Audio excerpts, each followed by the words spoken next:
नमस्ते दोस्तों, मैं हूं निधि और मेरे गोरखपुरी रसोई में आपका स्वागत है। आज जो रेसिपी मैं आपके साथ शेयर कर रही हूं वो है सफ़ेद मटर की चाट। और ये काफ़ी हेल्दी है, मिनरल से भरी हुई है। 0% ऑयल में मैंने इसे बनाया है। आप भी इसे ज़रूर बना के देखें।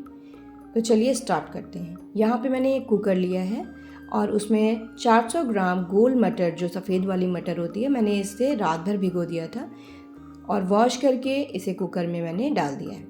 पानी उतना ही लिया है जितना मटर डूब जाए। फिर इसमें मैंने मिलाया है 1 चम्मच गरम मसाला, स्वाद के अनुसार नमक और आधा चम्मच मैंने इसमें हल्दी लिया है।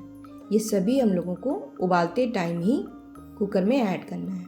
भुना जीरा मैंने लिया है आधा चम्मच और फिर इसके बाद मैंने 2 चम्मच इमली का पल्प लिया है, जिससे ये काफ़ी टेस्टी बनेगा, क्योंकि थोड़ा सा मटर चाट में खट्टापन ज़रूरी होता है। फिर इसे मैंने मिक्स कर दिया है, इमली के पल्प को और सभी मसालों को।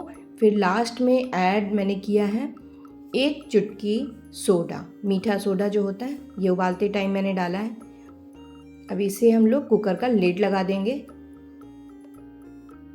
3 से 4 विसल बजने के बाद आप कुकर का स्टीम निकलने का वेट करें और फिर देखते हैं कुकर खोल के कि क्या हाल है। तो ये देखिए, पानी ज़्यादा मैंने नहीं डाला था तो एकदम परफेक्ट ये बन गया है और गल भी गया है। फिर ये सभी गोल मटर जो है, जो पक चुका है, हम लोग एक अलग से सर्विंग बोल में निकालेंगे और फिर इसका गार्निशिंग करेंगे। कुछ कटे हुए प्याज मैंने डाले हैं इसमें ऊपर से, थोड़ा टमाटर मैंने हल्का सा इसमें डाला है, हरी मिर्च मैंने डाला है। फिर इसके बाद हरी धनिया मैंने इसमें डाल दिया है। जीरा नमक मैंने इसमें छिड़का है और चिली फ्लेक्स आप ज़रूर डालें, ऑरिगेनो हो तो वो भी डाल सकते हैं। और इसमें और भी सब्जियां आप ऐड कर सकते हैं।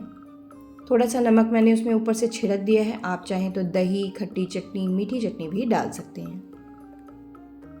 सेव नमकीन मैंने इसके ऊपर से छिड़का है। कोई भी सेव नमकीन आप यूज़ कर सकते हैं।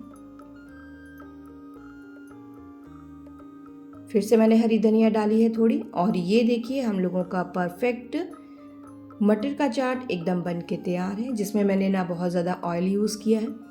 और ये आपका परफेक्ट डाइट जो है बिना ऑयल का हो सकता है। आप इसे ज़रूर ट्राई करें और ट्राई करने के बाद अपना फीडबैक, अपने रिव्यूज़ मेरे कमेंट सेक्शन में ज़रूर शेयर करें। मिलते हैं एक नई रेसिपी के साथ जो इसी तरह से कुछ टेस्टी और हेल्दी होगा। तब तक के लिए बाय बाय।